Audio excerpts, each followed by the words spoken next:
This video is about mixing guitars, especially as it relates to music licensing. Now, there's two things that come up with guitars, and let's go over those from the beginning. One is rhythm, and the other one is intonation or tuning. Whenever I've had to fight a mix or problems with a mix, or when I was getting tracks disapproved and rejected, one of the things that came up was guitar tracks. And again, it was down to one of two things or both of two things: rhythm, intonation. So how accurately they were played rhythmically, and keeping in mind that it needs to have a good feel, good emotional feel to it on the groove. But the accuracy is part of that emotion. Like if it's sloppy, you're going to take, emotion away from your track. I went over this in the drum editing and drum mixing section as well. But to get a human feel does not mean to get a sloppy feel. A human feel when it comes to recording means a really good studio player human. Not, weekend warrior Joe with his Budweiser, playing 2 hours a week human. So you want to approach guitar tracks in this way, especially for music licensing. Practice, practice, practice. This particular video, this acoustic guitar track that we're going to be listening to right here, I actually had Ron Kempton, who did an amazing job on it. This is not an easy piece to play at all. You'll see exactly what I mean. Very high degree of difficulty. And he sent it to me, I think, 3 times. And just as the producer for the track, I said, Ron, it's not going to work. It's not only is it going to take a long time for me to work on it, but even when I'm done, it's not going to sound the same as if it were just practiced more and just played with like authority, with real emotion and accuracy.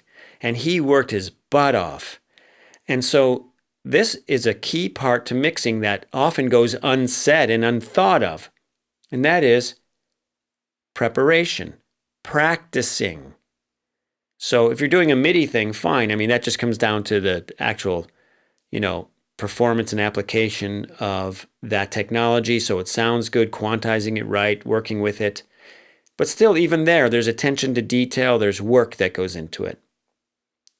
Now with a real guitarist, as I'm saying, once he had practiced that part and gotten it down cold, then I had him send it to me. He sent it to me, and oh my God, the whole track, everything just glued together. It felt great. It was like a big smile, just emotionally. Right there, in a huge way, the track mixed itself because the guitar performance was done so well.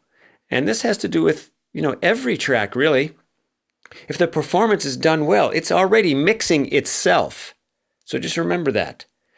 We're talking about emotion. Okay, so let's start in on this. So he's using acoustic done in fingerstyle. You'll see I have 2 tracks here. One is panned hard left and hard right. And we'll go over that as well. That's LCR panning, meaning left, hard right, or center. And it's a very effective way to pan. And now I'm setting this up for A being. Okay, all right, and there's daughters. And I'm listening to the sound, the lows, the mids, the highs, those guitars. Again, I knew the sound I wanted to go for, and I wanted to compare it to something. I don't want it to sound exactly like daughters, but I like the space. It's a little thin for me for this song. See, mine's a little thicker and richer, warmer. And I just don't want to get too far away from it, though, because I want to get a good commercial sound. Like, I don't want it muddy, in other words. Now, you see all these different pieces. They're all edited and stuff. So what I'm going to do here is I'm going to highlight this whole thing because I've gone through it with a fine-tooth comb and edited it.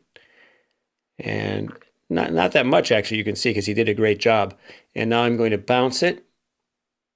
Do an audio bounce, bounce selection, replace, And boom, it's one or two solid pieces here. Now I can work with that guitar track without messing up all those little cuts and pieces and stuff that I had made. Now we're going to A-B again. Okay, we're looping.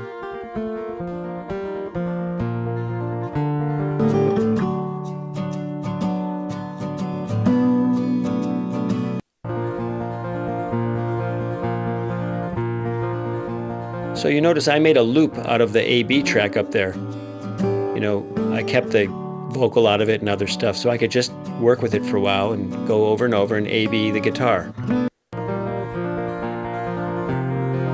So A-Bing is not just about A-Bing, you know, your track, your entire mix to another entire song. You can A-B different instruments, in this case guitar, you know, basses. There's ways to get recordings of different instruments, or sometimes they stick out in the arrangement, you know, they play a solo.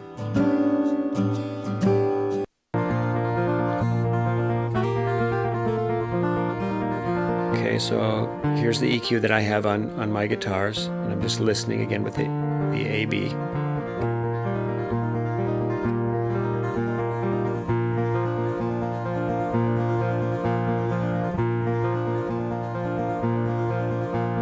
And I have a de-esser on here. I listened to it without the de-esser. I found some problems in the strings, kind of buzzing, real high end.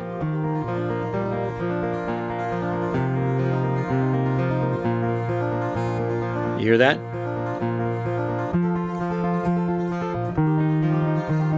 It was cutting through the mix and it was a little annoying for me. So here's an example of using a tool that maybe you wouldn't think of. De-essers are for voices, right? Well, they're tools. And the philosophy that I want you to develop is this. When you're watching this or other tutorials, you know, it's not like, oh, I'm going to use a de-esser on guitars from now on. No, the idea is to pick up on the philosophy. The philosophy is this. Oh, I can experiment with tools and try different things that may be very rewarding, give me an incredible sound and emotion. And you don't have to follow a formula. This is an art. It's not a science. So experiment. And the more you learn your tools, the more efficient your experimentation becomes. It doesn't take so long. Sometimes you have to experiment to learn your tools, you know? So I'm experimenting here with that de-esser. So I got rid of this buzzy stuff, and now I'm going to try to take those. See, I'm just experimenting. I want to see what would happen if I took the buzzy stuff out with a de-esser and then kind of replaced them with another EQ. Do I get the same problem? Does it sound better? That sounds better.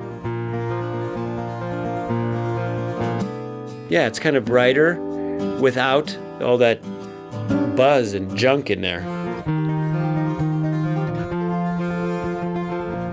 Slightly there, just slightly though. And that's stuff that will be covered up in the mix, I think, but that's what I'll do. I'll be playing it with the entire mix and checking that out.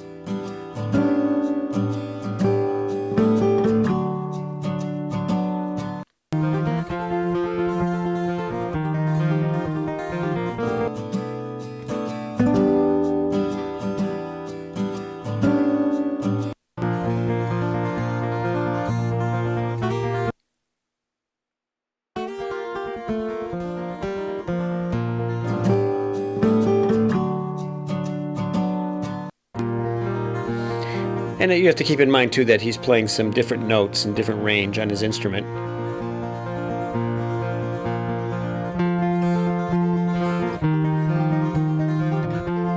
Now I'm looking for annoying frequencies. Just kind of hunt and destroy. I'm hearing some stuff here at the low end. Too much, pulling it down.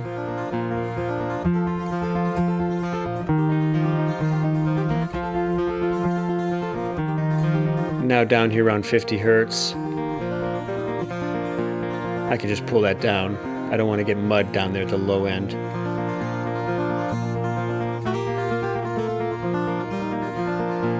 So I'm simply lifting up one very thin band of EQ and listening for anything that's annoying. Hear that? That one? And then I'm trying to take it down using my ears, see how much I want to take it down.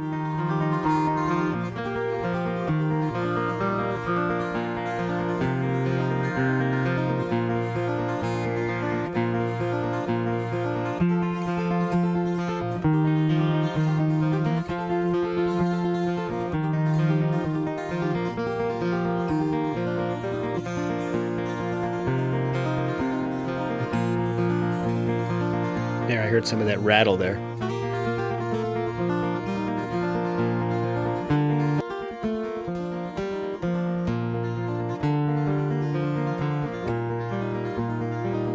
Okay, let's hear that. Now let's compare that.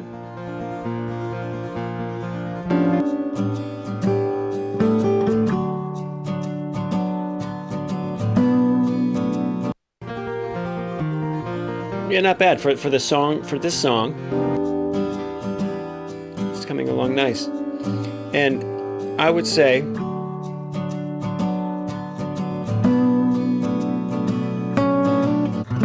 you know, what we're doing is, I'm sure, what the engineer was doing on that daughter session. You know, so we're just, you hear that? I just felt like the mids were a little thin, right in there, just a little bit. What I'm listening for is, I'm listening for when I feel emotionally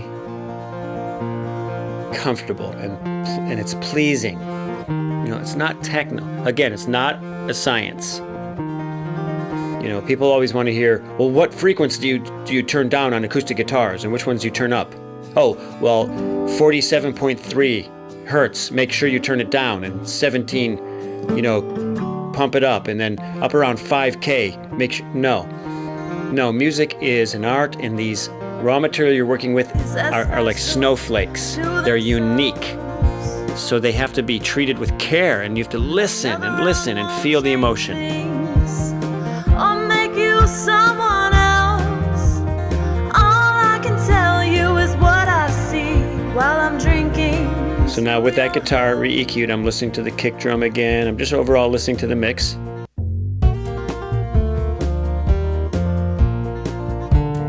Yeah, not bad, it's feeling pretty good.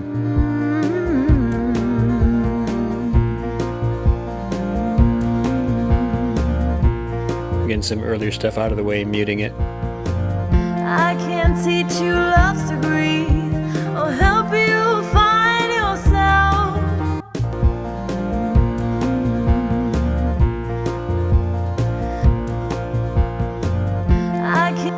Now I'm listening to these higher notes here. I want to see, maybe I'll take them down an octave. I like what they're doing. I can't teach you love's degree or help you find. No, see, that's a great example there of notes that work in a certain octave, like up there, they sound pretty. I can't teach you love's degree. And you bring them down an octave, and they just sound out of place, like voicing sounds bad. I can't. You know, those particular notes. If there were going to be lower notes, I would use different notes, probably.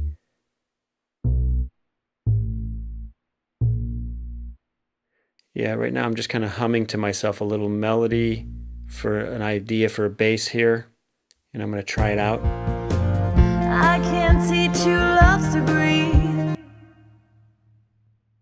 Let's see how this is going to work. I hear something here. Just creating. Just feeling it, trying to pull some more emotion out of this section of the song right here.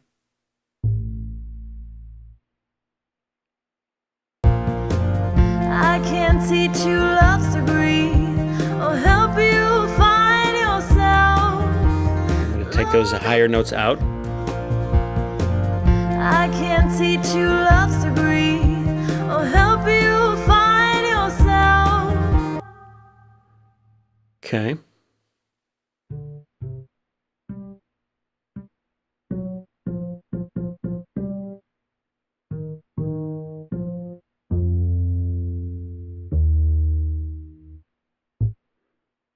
Yeah, it was off. I'm going to try something a little different. I didn't like that sound.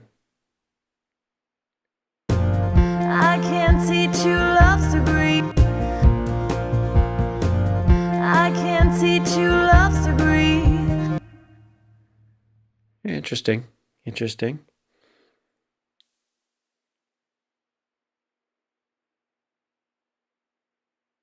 I can't teach you love's degree.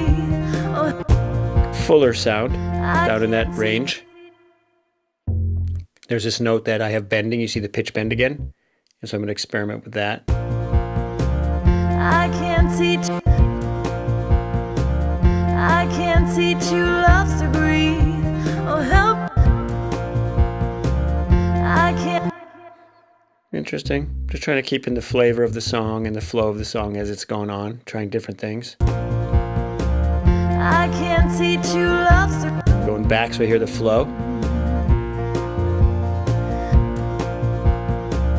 I can't teach you. Okay. Going to try to come from above.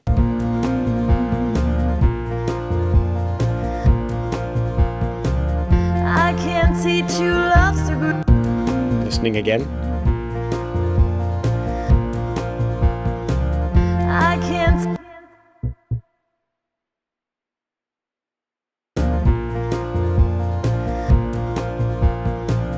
I can't. Now, interestingly enough, this is a video, if you remember, on guitar. And once I got the sound of that guitar, it inspired me to revisit the bass. Oh, help you find it. Kind of clarified things. And this is how art goes, okay? So, I can't teach you love's degree. Oh, you know, you're not going to hear me say, don't stop until you're done working with one thing all the way through the song help you find. before you work on something else. You know, everyone has their own approach to art. When you start trying to teach somebody how to do their art, forget it. You're just going to basically take their creative potential and shove it into the ground. Love is a stranger. So the best thing you can do as a student of mixing is experiment, find your own workflow, find what works well for you. Won't change things. You know, I have like this method to my madness as I'm going through a track. You know, I'm taking notes, I'm writing them down and taking mental notes While I'm drinking. and listening to the entire mix. I try to hear the entire mix and the emotion of it. When something jumps out at me as like, oh, that's cool, that gave me chills, then I'll try to strengthen it. Or if something, oh, that's really not happening, then I'll try to fix it. And I don't do it in some like methodic to-do list thing. I will have a to-do list. I will have it, but I won't always approach it and just go 1, 2, 3, 4, 5, 6, 7, because the music will start inspiring me and it'll inspire me to do something. And I'm off and I'll do it because I'll end up with a much more emotional mix. You just have to balance that with being efficient. But again, it's like I can serve what you want. experiment. Mix. Do lots of mixing. Just do lots of mixing.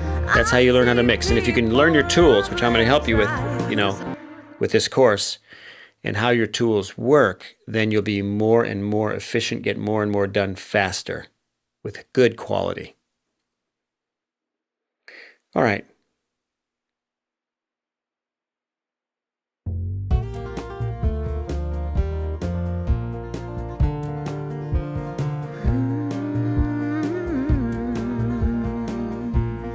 So here's the EQ. Now I'm going to show you something. I have this thing panned all the way to the left. Okay? I can't teach you And I hear kind of a nice little high thing on the left side. Now what I'm doing is going to create a width, make it wider sounding by taking one and EQing it one way and the other a little differently. Another round won't change things. See that one and that one? See, that one's around 10K, that one's a little below 5K. I don't care about the numbers. I just care how it sounds, how it feels. Listen to the width of it. That's nice. You know, I feel like I'm like sitting right next to a guy playing a guitar who's like just really, you know, getting down on that thing. That's without it. Okay. And here it is. with it. Yeah, I like that.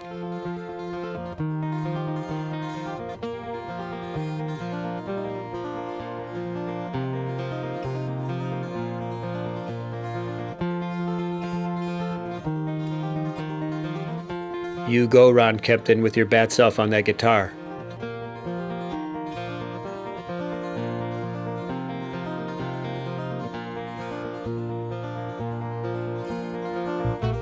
Now with bass.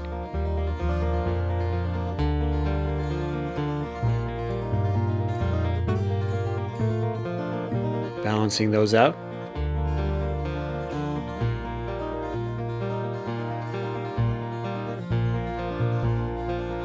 Just bringing that bass up just a little bit.